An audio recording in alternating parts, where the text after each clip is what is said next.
everybody tuning into Granite State of Mind tonight. Thank you to Andrew North for calling in. Dean Harlem, congratulations on your new song, The Brigade, and Blissful by Senny Hunt. Check Dr. G, Lee and Dr. G out at Pembroke City Limits tonight, 7 o'clock. Friday night, Manchester. Don't drive drunk. Don't get any fistfights, God's sakes, Manchester.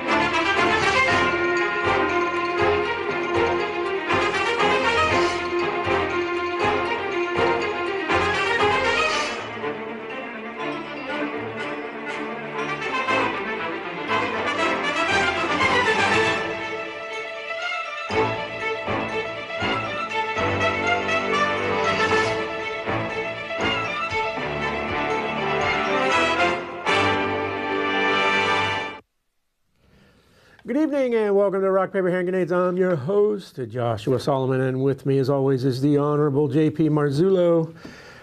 How you doing, J.P.? It's pretty cold out there, huh? It is cold. Yesterday was pretty brisk. Huh? Yeah, it was great yesterday. Yeah. So I had kind of mixed feelings about the baseball game that the U.S. played last night against Italy. So I wore my Italian hat to the show, but I wouldn't put on the shirt that I have because I probably wouldn't make it alive. But, so tell us about that. I saw something about that. Yeah, well, there was some controversy. No, that was a different game. Oh, okay. Yeah, where the catcher wouldn't shake the hand of the other guy. Oh, okay. That was another issue. But anyway, they had a big lead. You know, the Italians had a huge lead on America. At one time, I think it was 6-0, and it was 8-2 or something like that. And then a Cub person, PCA, he's an outfielder, he hit one home run in the 8th inning, and he hit another one in the 9th inning, and they lost 8-7. So again, I had mixed feelings because I like the fact that Italy is actually going to try to get into baseball now, because it'd be easy to sell now because they did it. And one of the coaches from Italy literally drove around the country in a van trying to recruit baseball players.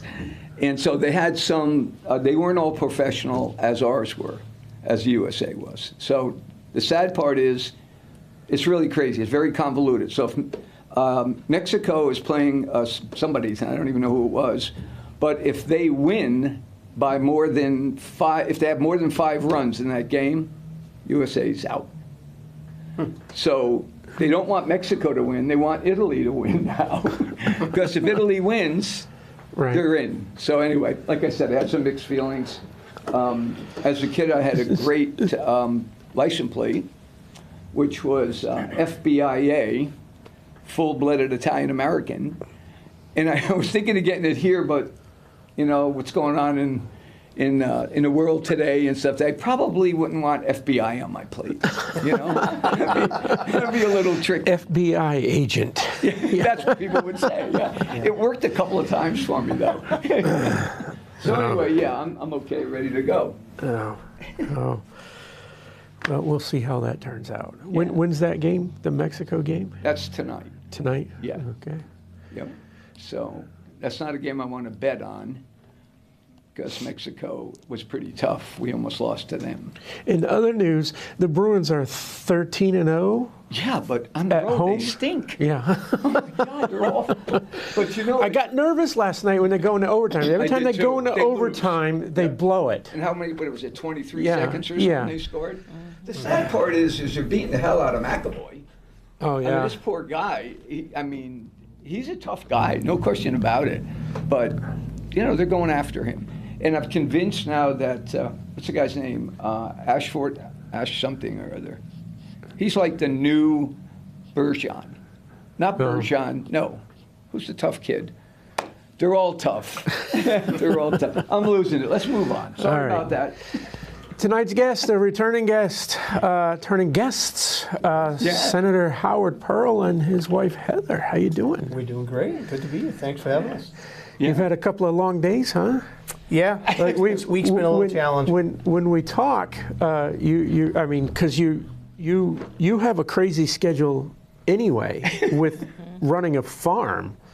Quite a big operation up there, and then you have to somehow work in how many full session days have we had in the last 2 weeks, right? I mean, Yeah, So well, session those- is on Thursdays, but we've had, Monday, Tuesday, Wednesday, and Friday are generally either hearings or commissions that you sit on, and sometimes not all day, but Tuesday, Wednesday, Thursday are my 3 worst days of the week. And you're trying to balance that with all the snowstorms and yeah. Correct. Well, and it's let's talk about Maple's Yeah. system that you have, or Yeah, the syrup system. Maple season broke out with a vengeance last weekend and decided it was time to go.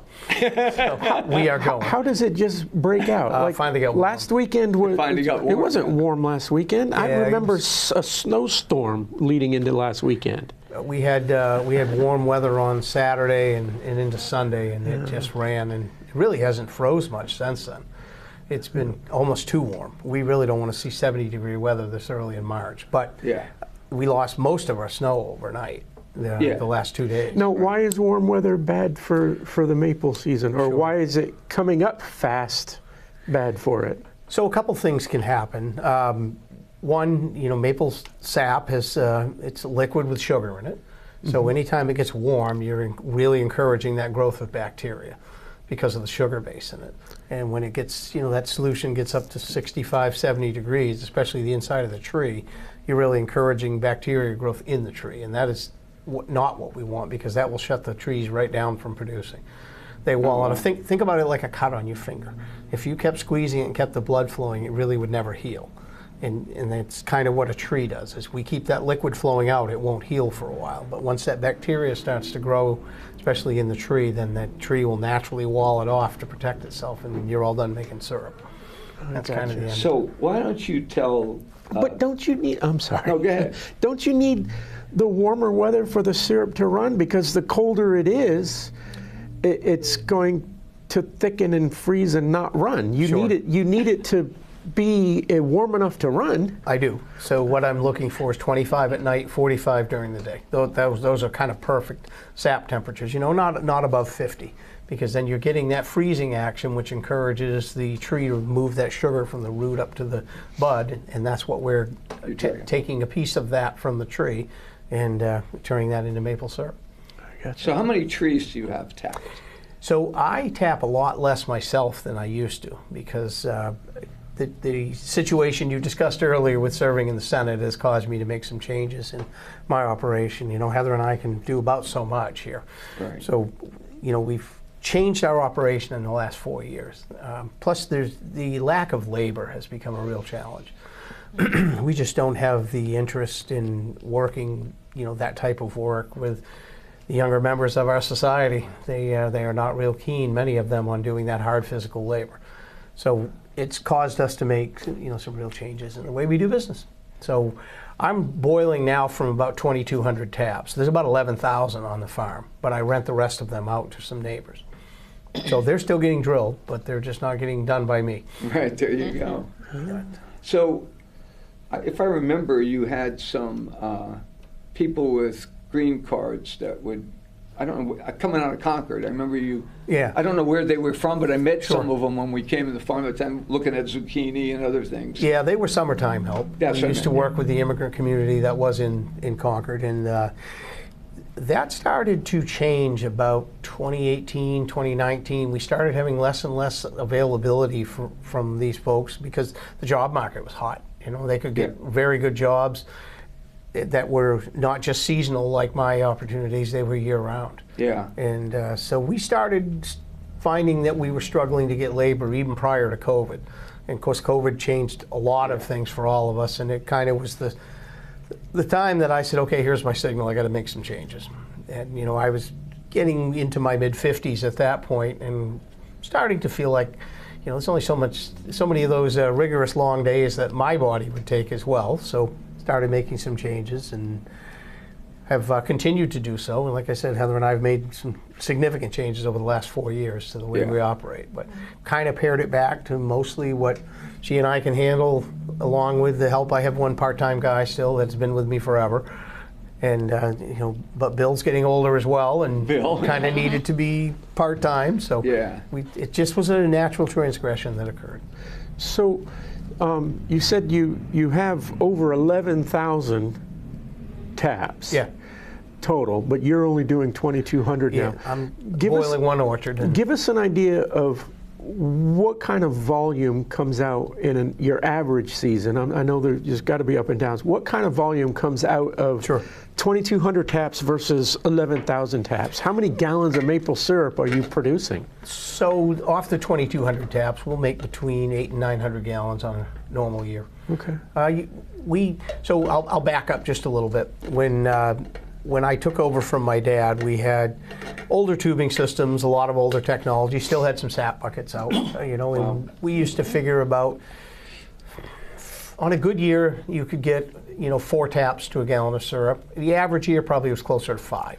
So for every 5 taps you had, you could get a gallon of syrup. I've now, with the changes that we've made and the investment that we've made into new equipment, new technology, especially in our wood systems, we're running somewhere between 2.5 and 2.6 taps per gallon of syrup. So we've brought that down. We're almost doubled our production per tap with the use of the newer systems and the newer layouts of the lines, and plus applying a vacuum to them. Yeah, so that's what you have now that we saw. Yes. I saw from there. Yeah. Yep. It was. How long ago did you put that in? Actually, the first vacuum I put in, I think, was '98. But, Okay, but not with the updated. no, we went through and started in the mid 2000s updating, and we've continued to work on that and just get better all the time. So when you stick a vacuum on the tap, Mm-hmm. are you just blowing it full blast and just sucking that tree dry, or is it like a slow? I'm assuming it's a slow. So we're pulling a high vacuum on. We're trying to achieve about 27 inches, which is almost to the boiling point. So at high vacuum can actually boil water. It's the equivalent of boiling water. Yeah. But we can't get to there, and it depends on your elevation. There's a lot of factors to it. But we're pulling in between 26 and 27 inches at the tap hole, which essentially I went from milking cows to milking trees. And they don't move as fast, right? That's true. That's true. They never get out of the pasture. So how does that the tree keeps up with the vacuum and the Sure. production? No, it's a great question. I'm assuming you run out at some point. So you got to think right? of that tree if like you a sponge. overdid it. Yes.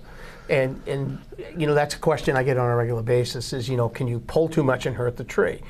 Well, what really hurts the tree, if you're going to hurt it at all, is because the tree's just going to stop giving it to you when it's ready. But what it's allowed us to do is to put like 1 tap in a tree that we used to put 2 in. So we're having less damage to the tree by only putting 1 tap hole in. Yet we're still getting the same equivalent amount of sap out of the tree. And so it's actually better for the tree the way that we're doing it. Because you think of that tap hole like a cut on your finger. It is an opening in the tree, and it's a possibility to get a bacterial infection or something from that. But we're careful about how we do it, and we don't. So, if you get 1 cut on your finger, you're going to have less of an opportunity to get an infection than if you have 2, right? It's just logic. And so I explain it that way because it's easier for people to understand. But we've put into place some best management practices that is really allowing the orchard to thrive. How deep does a tap go? Does like if you've got a big old tree, do you tap to the center and try to get? No, or how deep do you maximum go? of 1.5 inches. Oh, so it's But you it's got to just a get through little that bark tiny. layer and a little bit into the wood. I got you. And then you still have access to all of it. Yeah, you're accessing Like the vascular system of the tree essentially, Right. where they're moving that fluid from the roots to the buds that are on the limbs. Okay. So, it's pretty interesting. A lot of science to it nowadays. Yeah. Yeah. And so you used to provide syrup to some of the local markets, correct? Do you still do that? I've cut back a lot on that. We still do retail, and then we do a lot in the bulk barrels. Again, it's more of a model that I'm comfortable with. Right. I've kind of laid back on the wholesale sales. Don't do Okay. so much of that. I have a couple small accounts I've kept, but for the most part, that market changed as well. And again, the market's, everything about it is always dynamic, and you're always going to be kind of figuring out what works for you. But you said you rent out the remainder of of the acreage, and so production hasn't actually stopped or slowed down. So Correct. the available syrup from your farm is kind of continuing, just under It's someone still in the else's. market. It's just Yeah. under a different label. That's I correct. gotcha. There you go. So how do we segue to the DUI bill? Because you will never get I've had a little bit too much syrup. Here you go. I've had too much syrup, officer. I got a bad batch. Maybe before we go, we'll talk a little bit about Maple Weekend. That's Yeah, upcoming. no, absolutely. And, Yeah, let's do it live so people will remember it. Yeah. All right, we can do that too. So yeah, let's talk about that a little bit. That was in the news yesterday. The DUI bill, yeah. So this was there was a commission. I know that what you're talking that the about. governor put together, her Highway Safety Commission, and I was asked to serve on that commission, as I did along with, was it 3? I think there was either 3 or 4 of us senators on there, as So well as is some Eddie reps. Eddie Edwards part yes. of that? Yes, he was. He was, Because okay. Eddie's the assistant commissioner to the Department of Right. Safety, and this fell under his purview. Okay. So he was part of it. Commissioner, Executive Counselor John Stephen was as well. Yep. And there was, I think there were 4 of us senators, and I believe about the same on the representatives. And then the whole commission was probably close to 30 people. It Oh, was a wow. large commission. Wow. There were folks from the insurance industry on. There were folks from safety, folks from the Attorney General's office, and and then just there were some public citizens that were on as well, and it was a very interesting commission to sit on. So was Terry Roy on that? Yes, He was. Terry was on as well. He Yeah, was one he's- of the House members. Yeah, that's Yep. what I thought. He's on the criminal justice Yes. and a former police officer. Yes, Terry was on as well, and it was very informative.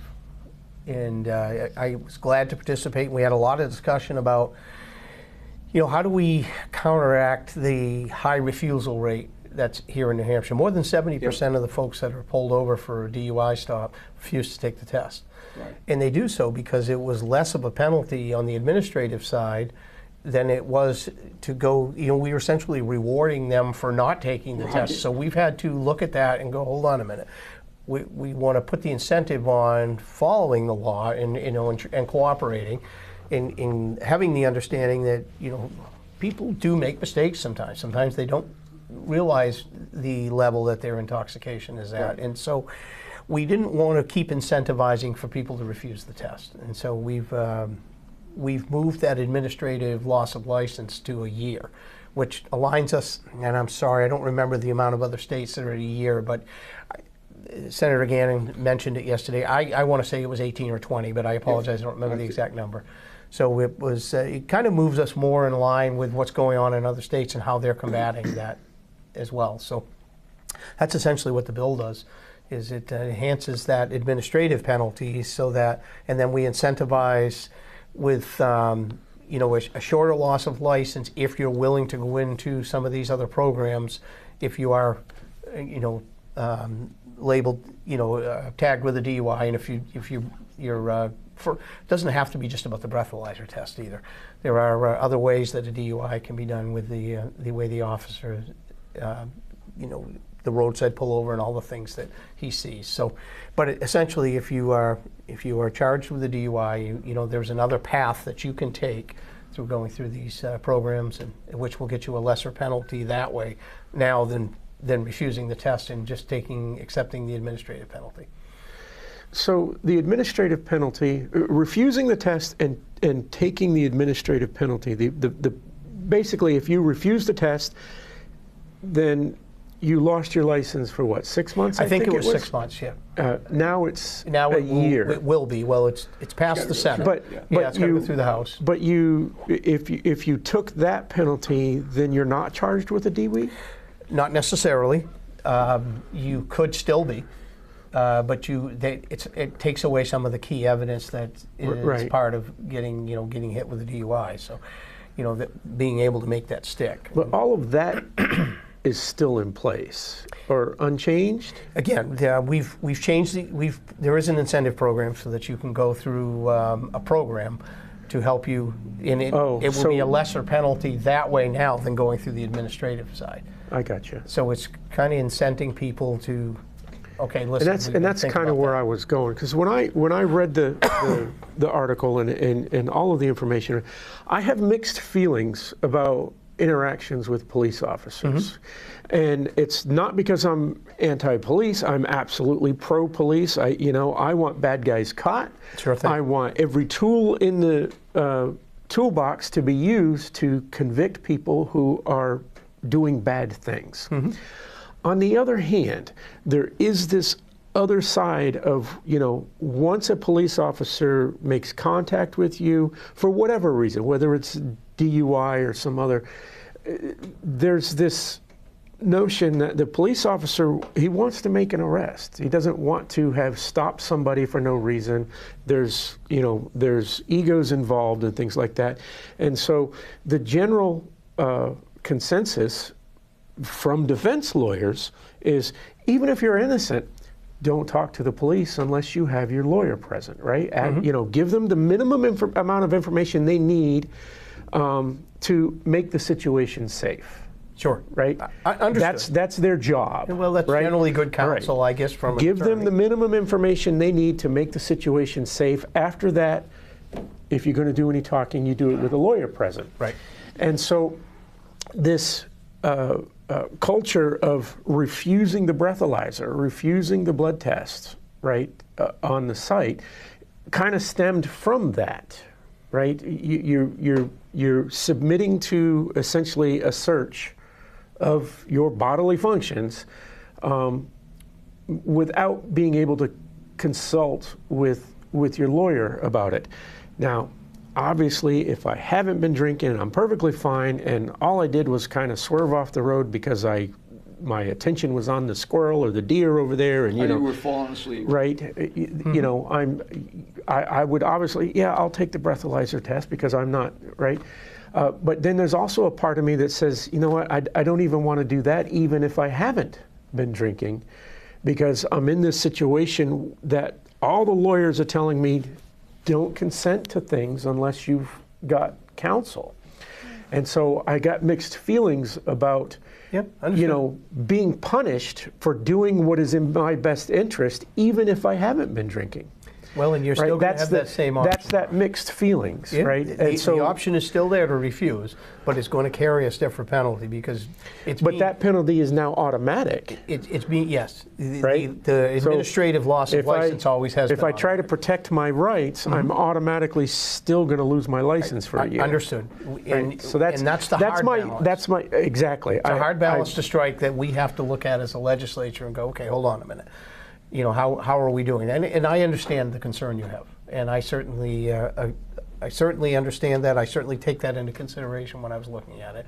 But if you could see the results of what's happening on the other side, then this is about removing people that should not be on the road and operating. Oh, I absolutely agree. I'm just playing devil's advocate here with that whole interaction with the police. And I've had these conversations with Terry as well. Yes. I disagree with him on some of the tactics that can be used and that are okay for police officers to use. For instance, during an interrogation process, you are not allowed to lie to a police officer, period, right? But a police officer can lie to you straight to your face all he wants in order to trick you into, hey, your buddy over here, he's already given you up. He's already said XYZ, XYZ, so you might as well talk. Well, that's a complete lie. And so these types of tactics that are used by law enforcement, I disagree with that. So we regularly, I know I'm getting off the. Yeah, I mean, we regularly look at these bills, and I will tell you myself, when we're in a hearing and we're talking about this, whether it's law enforcement on criminal side or whether it's civil or whether it's just administrative things, perhaps around professional licensure. One of the things that I always stress when we're looking at changing a law, especially when we have the folks in front of us that are going to be adjudicating those issues, is I always push education before enforcement as much as possible. Always help people to understand, and obviously in a situation with a DUI, if somebody isn't suitable to be on the road, then they need to be removed from that situation. Absolutely. But I always am very much talking, and stressing that point, that education is important. I don't want our laws just to be there to penalize people. I want them to be there in a situation where education has not worked as much as possible. Obviously, again, dangerous situations are there and they deserve certain punishments. But that's a big point that I stress on when we're in these hearings and when we're interacting with law enforcement and other folks that are going to be providing or looking at these penalties. think it's very important to make sure that government isn't always viewed just as penalizing. There is a good thing that government can be used for. I like the idea that you said that this bill allows that if you do submit to the breathalyzer, if you do everything the police officer asks you to do, and it's your first offense, or know that there's an educational path where the DUI would be less penalizing than it has in the past. Yeah, as long as you're cooperative and it's not right. a recidivism thing. Exactly. And that is just part of it. And I apologize, I don't remember all the details of that, and I don't want to misspeak. So I just know the path is there. So did you have anybody there that had a DUI and talked to the commission with, or did you get any input from those who may have lost their license and have straightened out because they did take a program? Has that occurred? Or? I don't recall that, but I will tell you what we did have is the mother of Beth Shaw, who lost her son Tyler to a DUI situation, and she was able to provide us with insight on how that impacted her life, her family's life. Obviously her son's life was lost, but that greatly impacted her family and the community around him that knew him. So that provided us with some information about that side. Now, of it she as was well. there. She was there, and she spoke at the. Yeah, I heard her speak. Spoke at the bill signing. Yeah. The press conference. I mean, excuse me. Yeah. Yes, it was powerful. Yeah, absolutely. I will tell you. So, what other bills do people that are watching need to be aware of that maybe they can come and testify, because there's probably still some time for that? Well, as you know, we're about to approach crossover. Right. And for those who don't know, crossover is the point in the year where all of the bills that are introduced in either body, if they start in the House, then they have to be done and acted on by the House so they can go to the Senate, and then the same for the Senate. If they start with us, then they have to be acted on by the body so that they can go to the House. We've already received many bills. Now, crossover is the last day it can happen. It's sort of like a speed limit. You can go below it and there's no problem. We can move bills beforehand, but the last day we can do it is that deadline. So we've had a lot of bills already come over from the House, and we've sent a lot of bills from the Senate to the House. And so I'm the chair of the ED&A, Executive Department Administration Committee, and we had 42 Senate bills, I believe, and we're still getting House bills, but I believe we've already had hearings on over 20 of them. So as far as what's there to talk about, I know as the Senate bills are moving over, I'll speak more to that because I know some of them have gone over, and the House is just starting to hear the Senate bills. The Senate has already heard a lot of the House bills, or a good many of them. Probably a big one is, I think it's a CACR. I think it's CACR 12, which is one that would send to a CACR as a constitutional amendment, and that would send to the voters of the state to go on a referendum ballot about would they want to see any time that the legislature is going to consider a sales or income tax, it has to go to the voters of the public. Absolutely. And that is one that we've passed out. We had to have a 60% vote in the Senate, which we had no issue with. On the House side, that's going to be more of a challenge because party line vote, which is the way a lot of these go, they don't have 60%. So this is something, if your viewers feel strongly that they want to have a voice in whether they have a sales tax or an income tax, not just their elected representatives, that they should be contacting their House reps and having that conversation with them. That's not going to pass. Well, it will very likely get all of the Republican vote. I suspect the Democrat vote will be harder. But, the Democrat vote, many of the Democrats have said they do not support a sales or income tax. Well, here's an opportunity for them to put their money where their mouth is. Yes, but to cast that vote. But they just voted something in the House, and all the Democrats voted.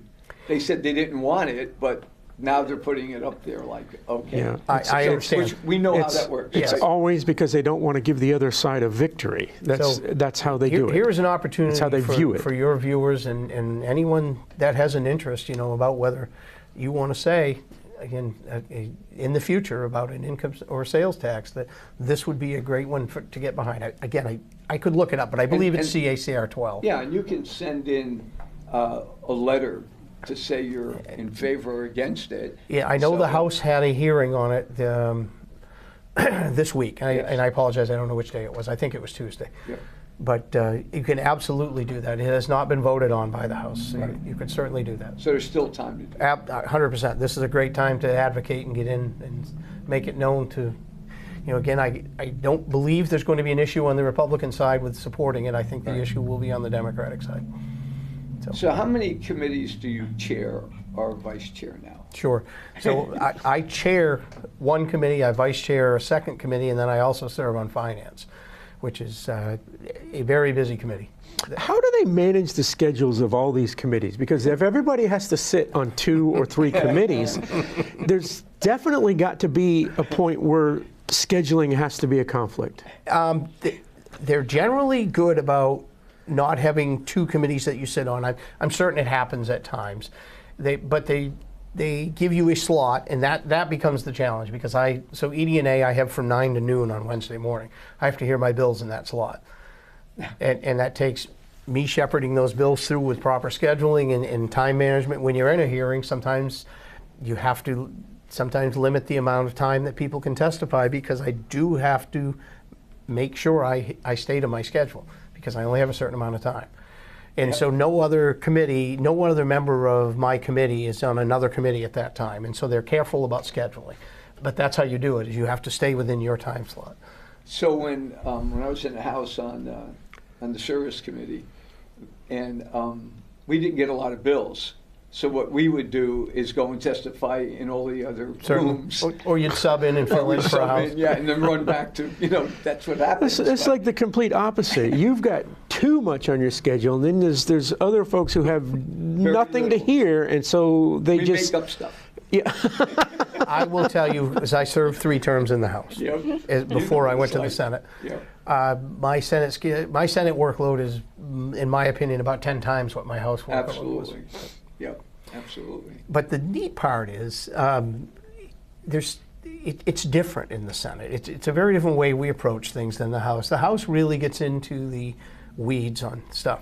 We don't have quite as much time to do that. Right. And so we rely a lot on the folks that testify.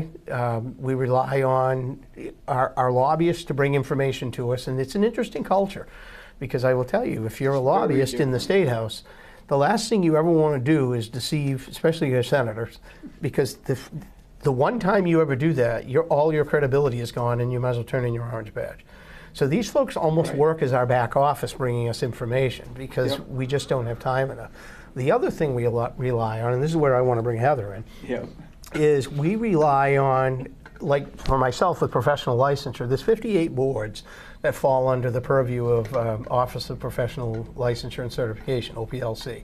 And those boards, generally speaking, review the bills that pertain to their particular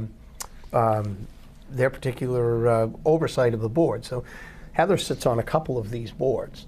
And I know that they come in and they'll review some of those bills, and they will bring us feedback as well. And I will say, it's been an interesting thing since we got married, because the very things the topics that I generally oversee in the Senate, that fall in my lap, are things that she had life experience in, which has been so helpful to me to be a better legislator, because I have someone with life experience that I can lean on. But I'll let you talk a little bit about the boards. Tell us what what you've done and the things that Harold just said. Well, I hold 3 licenses. I'm a licensed massage therapist. Right. I'm a licensed nursing assistant, and now I'm a licensed doula here in New Hampshire. What's a doula? A doula is a non-medical professional. Hold on a minute. It has nothing to do with guns. A doula? No, a doula. Oh my gosh. I knew we'd pique Josh's interest with that. So, I'm sorry. Oh my goodness. That's okay. So what's a doula? See, that sounds Italian to me. Doula. Like you could be a mardula, right? But what does a doula do? Medulla oblongata. No, I'm just kidding. No, a doula is a non-medical professional that assists with labor and delivery, or then you have postpartum doulas that help moms that are going through a severe postpartum, or a death doula, and I do all three. So do you have to be licensed for that as well? You have to be licensed. Well, you technically don't have to be licensed in the state. Okay. The purpose for the license is to help families with that have Medicaid. Oh, okay. So this is something we just actually passed. Yeah, And this, they just again, passed was where she was incredibly helpful to me in understanding that. Before this, I have been a doula since 2013, and I've been a massage therapist since 2010, Right. and I've been an LNA since '02. But I'm also a yoga instructor. I teach meditation. I teach workshops for labor and delivery, infants and toddlers, and trauma victims. And you work at the farm? And I work at the farm, and I also work at Concord Laconia Hospital in the ICU department. Oh, wow. Now tell them about your new endeavor. Yeah. This is the most exciting part. Yes. My new endeavor is this fall, I'll be starting at NEC, New England College, and to get my BSN. Nice. Yeah, That's awesome. yes. So you're Very gonna exciting. have to find time to do that as well, right? I will. Yeah, you will for that. I will. Absolutely. I believe, and I totally believe that if you want something bad enough, You'll work at it. you find a way. Yep, And exactly. I've gotten time management down really, really well. Have you picked a sports team you're going to join? No, but I do. She's going to be on the farm team. I do hike and I do kayak great. and I do take within my practice I take women out to help them find their strength again with hiking and kayaking I know you do a lot of hiking. and rocking climbing. Yeah. Yes, Yeah. I do, and I enjoy it very much. Yeah. So So you've got a lot of licenses Yes, pertaining to these boards you're on. yes. So And that's what got me on the boards is the passion for healthcare and just over well-being of someone. yeah, Well, I think in many of the boards, you have to be a licensed holder. That's Yes, a requirement in to order be to on be the on the board because board, we're looking yes. for that professional expertise to help. Again, I talked a little bit about one of the things that they do is they read this legislation and they provide feedback to us on the committee. So what was the last one you were just saying? How she helped you a lot with this? Oh, that was before I was on the boards. Oh, okay. Yeah, but just her life experience. Yeah, right. That's what It's we were talking interesting about, what life was experience, yeah. what came in front of me, but you know when she was able to get appointed, Governor Sununu had appointed her to the Board of Nursing, and the Oh, wow. massage board, I guess, was the OPLC director at the time. Yes. And so it depends on the type of board who gets to appoint them. Some are advisory, some are adjudicatory. Yeah. So you're pretty excited. I am. I love everything I do, and I love helping people. And with Yeah, they're going to healthcare. love you there. Absolutely. Absolutely. I love my job. Yeah, that's great. I will say the citizens of New Hampshire are nursing professionals. You know, our healthcare professionals are amazing. I get to live with one, and I see the dedication that is there in caring for people and just the compassion, the empathy, as well as the professionalism and the experience that is there. We are just so lucky in New Hampshire. We have such Yeah, we a are. great healthcare system. Yeah, absolutely. And we were always short-staffed, but the wonderful thing is that we all take overtime. A lot of us will apply for that overtime if there's not enough coverage, and it's just the support is there with our families. So it's- you'll still be doing something at Concord Hospital, right? Yes. As you're going to college. oh, absolutely. And they're tied in together, I think, New England College and Concord Hospital. Yes. Have a relationship. There. The New England College is a fascinating facility. They take their students and they work within the hospital. You know, they work 3 shifts in the hospital, 2 as working on the floor as an LNA, and I'm already licensed. Right. And then we work 1 shift, 1 full 12-hour shift with a nurse, learning everything. And the wealth of knowledge that these nurses have is totally amazing. And Yeah. when I switched from med-surg and to telecardiac to the ICU, they are so willing to help you Yep. and educate you and teach you.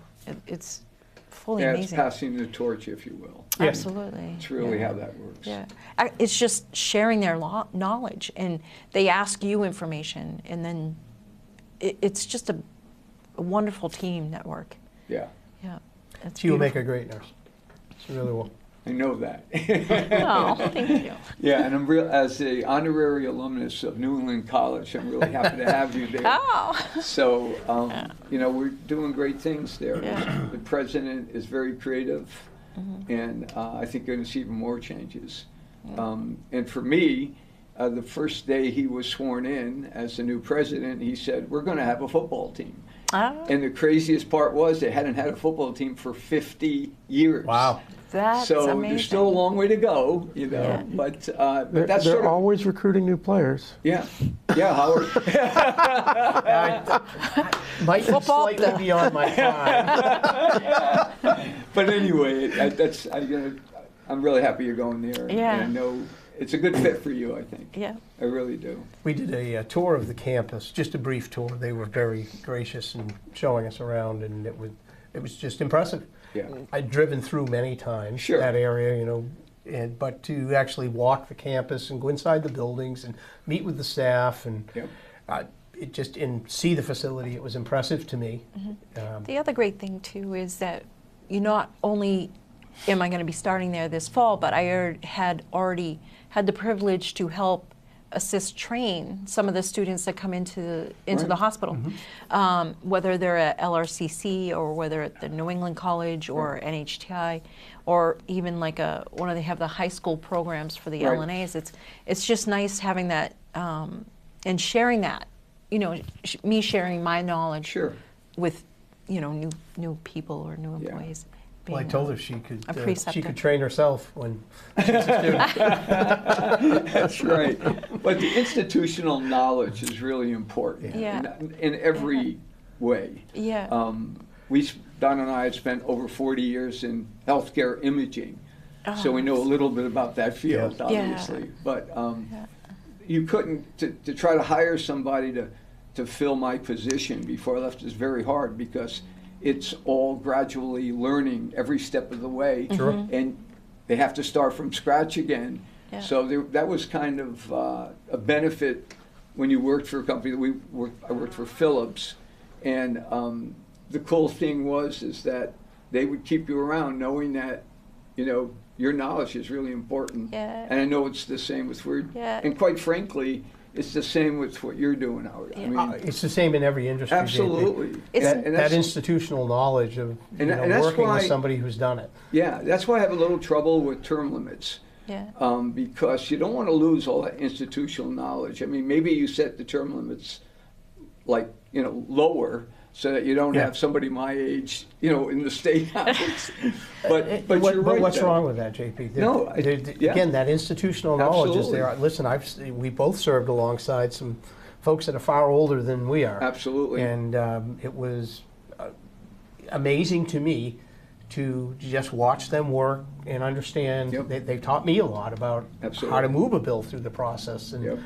it's I get asked a lot, does somebody need to serve in the House or can they run straight for the Senate? And the answer is no, you don't have to serve in the House. But I you would, should. I would highly recommend it. Yeah, absolutely. At least for one term. Yep. To just understand and learn the process of getting a bill through and learn and understand those interpersonal relationships that have to exist if you're going to be successful. Yeah, and I think in the Senate, tell me if I'm wrong, but it's different in the sense that you know how the votes are going to go anyway. So now you're talking to somebody and trying to convince them that maybe we can do something with the bill so that you'll come along. I can't give away all the stuff.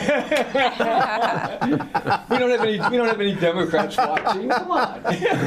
No, but it's a very different it's different. I atmosphere. get it, yeah. It just is. The whole culture of the Senate's very collegial. Yep.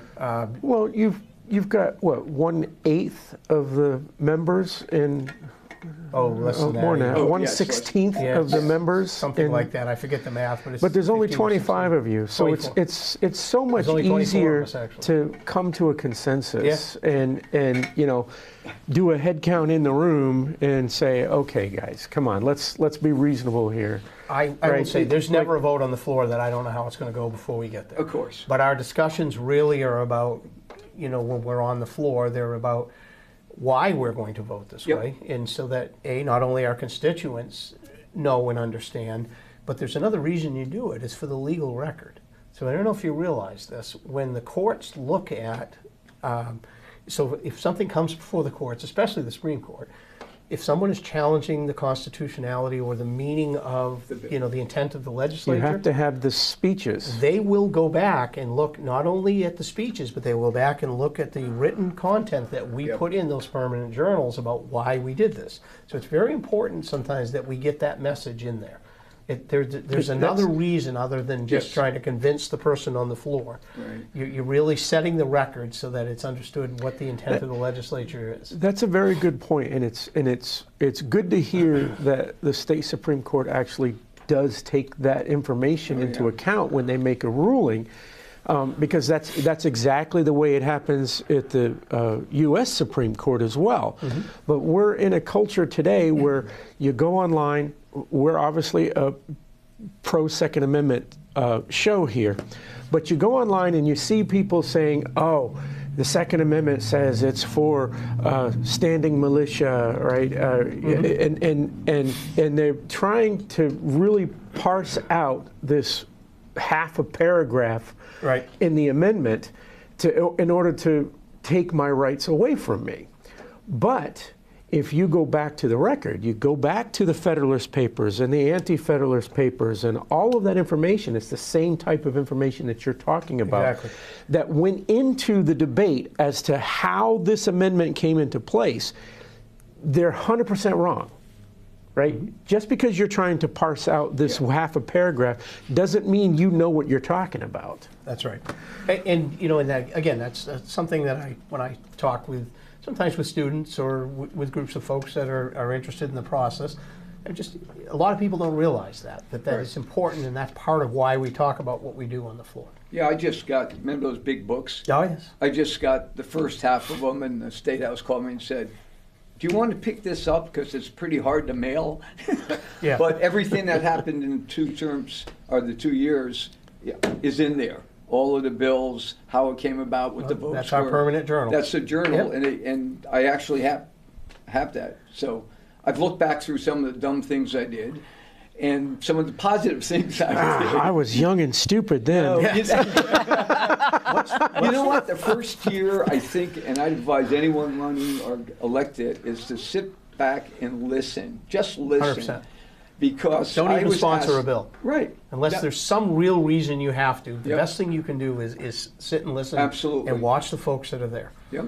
Yeah. No, And absolutely. again, that goes back to that institutional knowledge, which is where we Exactly. sort of started this Yeah, conversation. I mean, I learned a lot from Gary Hopper. Oh, sure. And just to he didn't go up to the well that often, but when he did, you listened. Neil Kirk right? was another Neil one. was, oh yeah. Neil was, Claire Roulard was another. Yep, That Claire. Yeah, their absolutely. speeches I always found something that I wanted to listen to, because even if I wasn't interested specifically, personally interested in the topic they were discussing, many times you already know how you're going to vote. Right. Like, I don't need to listen to somebody. who- Right, right. But I always learned something. Yes. That was what I found was intriguing. Yeah. And the other thing is the personal relationships that you make, the friendships that survive beyond the years that you're in the legislature. Absolutely. And that has just been incredible. You're put in place with folks.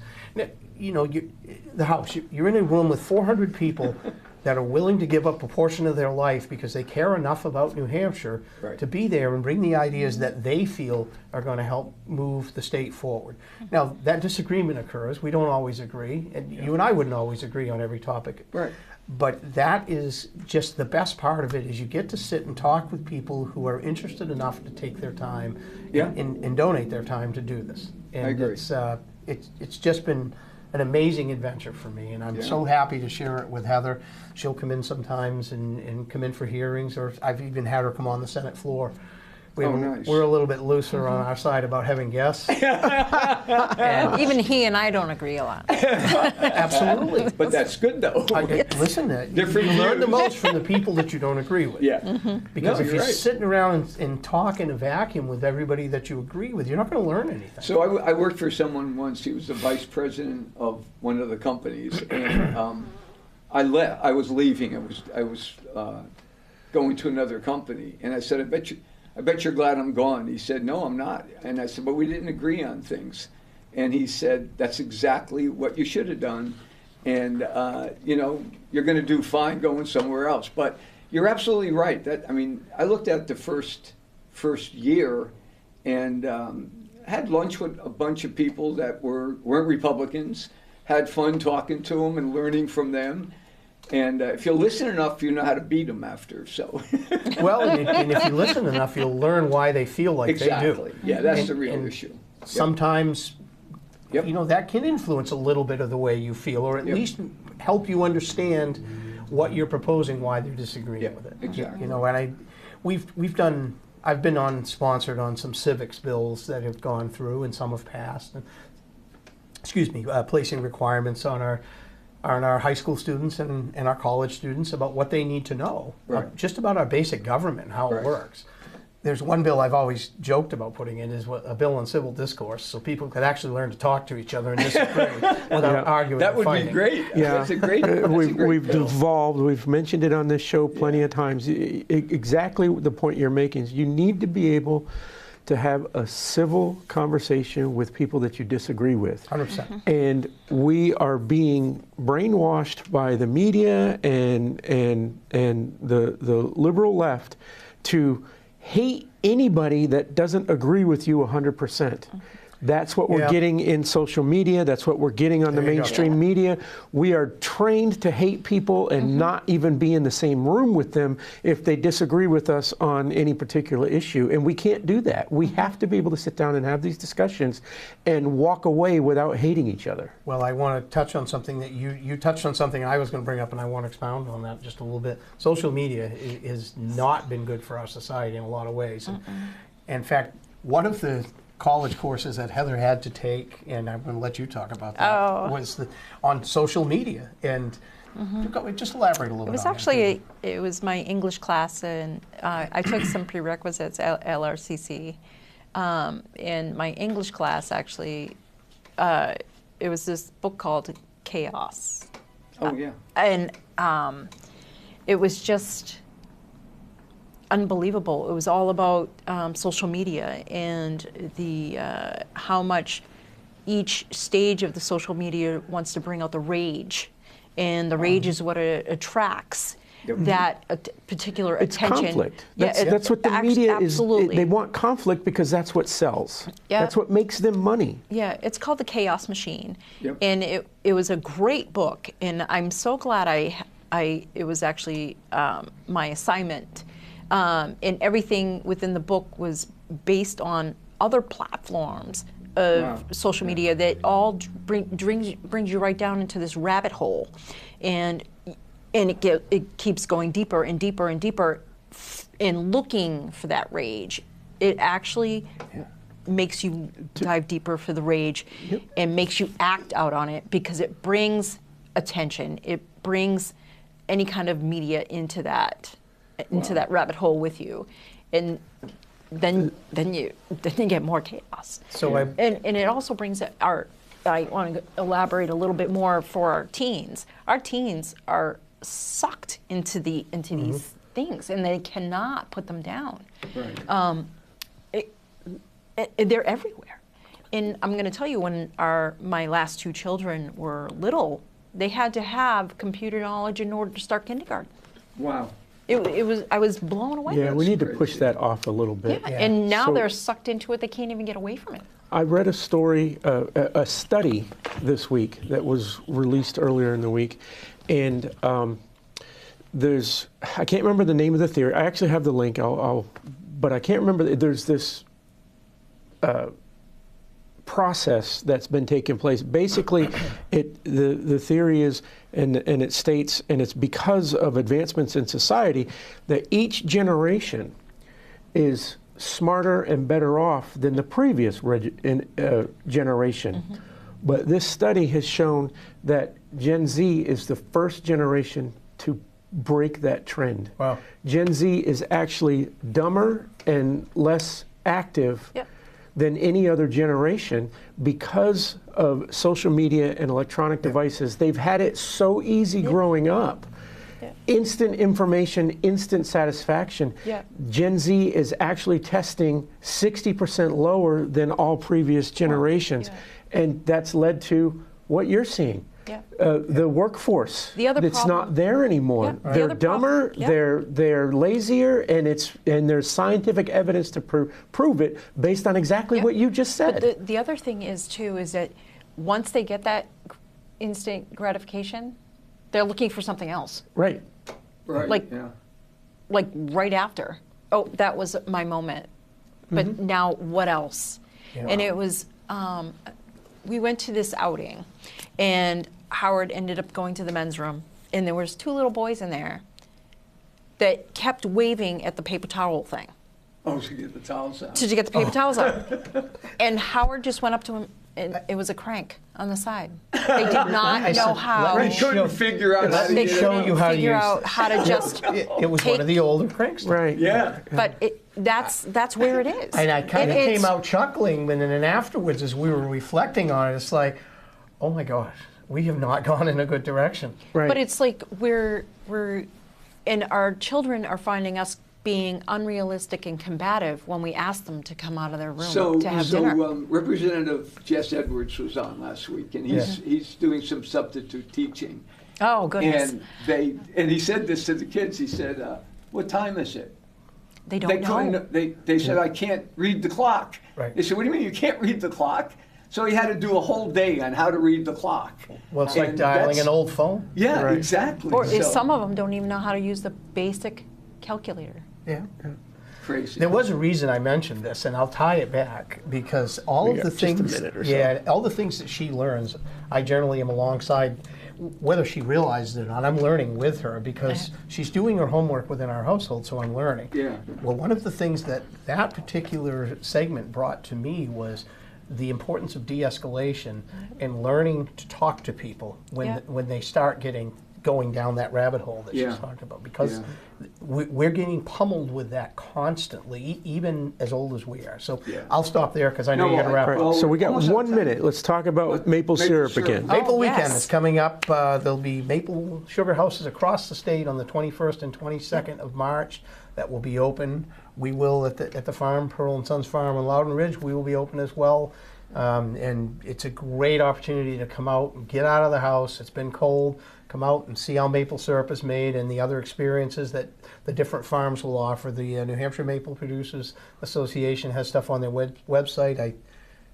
It's New Hampshire NHMapleProducers.com is what I believe it is. But you can go. There's an interactive map. You can see Nice. people that are there. So. And it's a great extra treat to add to the Easter basket. Yes, All right. There you go. Because it's right around the corner. right there. It is. It's right around the Thanks corner. for being It's on. always Thanks fun for when you having guys us. come on. Yeah, Thanks it for is. coming. We love to. So right. thanks for having us. And we'll see you next week.